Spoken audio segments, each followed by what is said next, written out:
नमस्कार, आप देख रहे हैं नागपुर समय। मैं हूं रिंकू पंतानी और आइए जानेंगे देश और दुनिया से जुड़ी 20 बड़ी खबरें विस्तार से। 16 अप्रैल को भारतीय शेयर बाजार में गिरावट दर्ज की गई। बॉम्बे स्टॉक एक्सचेंज BSE का सेंसेक्स 100 अंक से ज्यादा गिरकर 76,700 के स्तर पर कारोबार कर रहा है, जबकि निफ्टी करीब 50 अंक टूटकर 23,300 के पास पहुंच गया है। भारतीय मौसम विभाग ने बुधवार को 25 राज्यों में आंधी और बारिश का पूर्वानुमान जारी किया है। बिहार, असम और ओडिशा में तेज बारिश की संभावना जताई गई है, जबकि झारखंड, ओडिशा और मेघालय में ओलावृष्टि की चेतावनी दी गई है।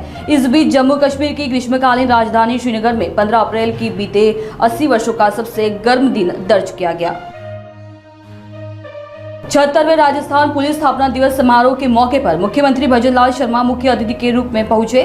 सीएम ने पुलिस विभाग को 5 बड़ी सौगातें दी, जिसमें कांस्टेबल से ASI स्तर के पुलिसकर्मियों का भत्ता 8,000 रुपए किया गया। पुलिस इंस्पेक्टर स्तर तक के अधिकारियों का मेज भत्ता 2,700 रुपए किया गया। रोडवेज की एक्सप्रेस बसों के साथ साथ सेमी डिगलस बसों में निःशुल्क यात्रा। पुलिस विभाग एवं कारागार विभाग में कार्यरत लांगोरिया के मानदेय में 10% की वृद्धि की गई।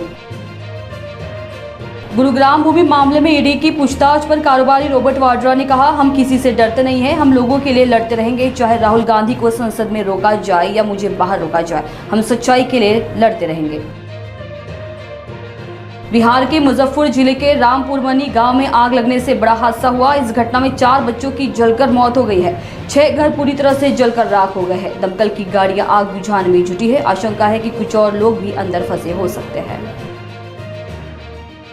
सेक्टर 117 के सोरखा गांव में प्रदेश का पहला institute of driving and training research centre खुलने जा रहा है।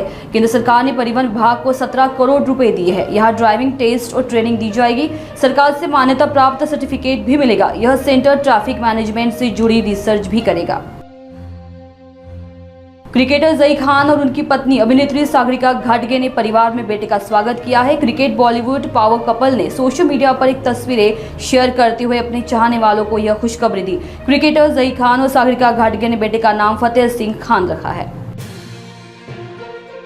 बिहार की राजनीति में एक बड़ा उलटफेर होने की संभावना है, क्योंकि विकासशील इंसान पार्टी के प्रमुख मुकेश सहनी ने बीजेपी के प्रदेश अध्यक्ष दिलीप जायसवाल से गुप्त मुलाकात की है। सूत्रों के अनुसार इस मुलाकात में सहनी के एनडीए में वापस जाने की संभावना पर विचार किया गया है, जिसके लिए बीजेपी ने कुछ शर्तें रखी है। योगी सरकार ने गाजियाबाद के पुलिस कमिश्नर अजय कुमार मिश्रा का तबादला कर दिया है। मिश्रा को प्रयागराज रेंज का IG बनाया गया है। उनकी जगह पर आगरा के पुलिस कमिश्नर जे रविंदर गौड़ को गाजियाबाद का नया पुलिस कमिश्नर बनाया गया है। अजय कुमार मिश्रा के तबादले के बाद लोनी विधायक नंदकिशोर गुर्जर के आवास पर समर्थकों ने ढोल की थाप पर जमकर डांस किया। शाहदरा जिले के GTB एनक्लेव इलाके में सोमवार रात एक लड़की की गोली मारकर हत्या कर दी गई। मृतका की पहचान सायरा परवीन उम्र 22 के तौर पर हुई है। GTB एनक्लेव थाने में मर्डर और आर्म्स एक्ट के तहत मुकदमा दर्ज किया गया। कश्मीर में वंदे भारत ट्रेन का इंतजार कर रहे लोगों को अभी और इंतजार करना पड़ेगा। कटरा से कश्मीर तक चलने वाली इस ट्रेन का 19 अप्रैल को उद्घाटन होना था, लेकिन फिलहाल इसे टाल दिया गया है। ऐसा इसलिए क्योंकि PM नरेंद्र मोदी का 19 अप्रैल को प्रस्तावित कश्मीर का दौरा टल गया। युजवेंद्र चहल की दमदार गेंदबाजी से पंजाब किंग्स ने लो स्कोरिंग मुकाबले में कोलकाता नाइट राइडर्स को 16 रन से हरा दिया। चहल ने इस मैच में 4 ओवर में 28 रन देकर 4 विकेट अपने नाम किए। इस दमदार गेंदबाजी के बाद पंजाब किंग्स की ओनर प्रीति जिंटा ने उन्हें मैच के बाद गले से लगा लिया। पूर्वोत्तर रेलवे ने गोरखपुर में तीसरे ट्रैक के निर्माण के कारण निरस्त की गई कई ट्रेनों को फिर से शुरू कर दिया है। कुछ ट्रेनें बदले हुए मार्गों से चलेंगी, जैसे कि छपरा मथुरा एक्सप्रेस, मुजफ्फरपुर होकर। इसके अतिरिक्त कई अन्य ट्रेनों को भी बहाल किया गया है और वे अपने निर्धारित मार्गों पर ही चलेंगी, जिससे यात्रियों को राहत मिलेगी। फोनपे ने UPI सर्कल नाम से एक नया फीचर शुरू किया है। यह फीचर ग्रुप में पैसे भेजने और पाने के लिए है। अब फोनपे यूजर्स आसानी से ग्रुप बनाकर एक दूसरे को पैसे भेज सकते हैं। UPI सर्कल एक तरह का प्राइवेट ग्रुप होगा। इस ग्रुप में आप अपने दोस्तों और परिवार वालों को जोड़ सकते हैं।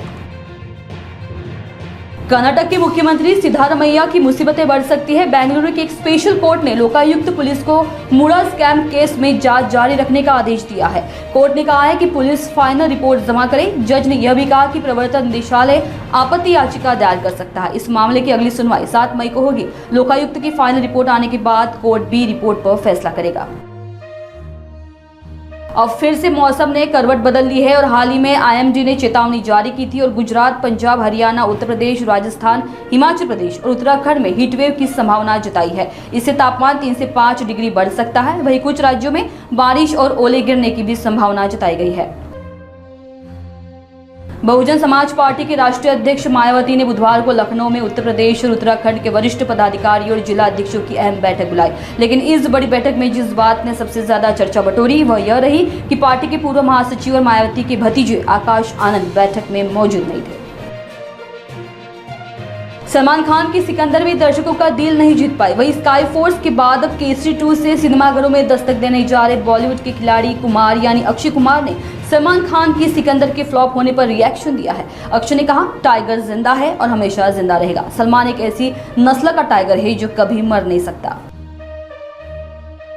पूर्व रॉ प्रमुख एएस दुल्लत की नई किताब में किए गए दावे ने जम्मू कश्मीर में सियासी हलचल मचा दी है। किताब में कहा गया है कि जम्मू कश्मीर के पूर्व मुख्यमंत्री और नेशनल कॉन्फ्रेंस के अध्यक्ष डॉक्टर फारूक अब्दुल्ला ने अनुच्छेद 370 को हटाने का गुप्त रूप से समर्थन किया था। दुल्लत ने अपनी नई किताब the chief minister and the spy में यह दावा किया है। कई विपक्षी नेताओं ने इसको लेकर तीखी प्रतिक्रिया दी है।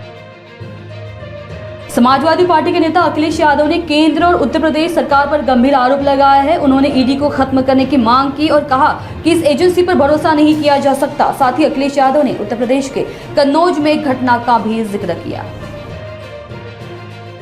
तो नागपुर समय में आप देख रहे थे टॉप 20 खबरें। आगे की खबरें जानने के लिए देखते रहिए नागपुर समय।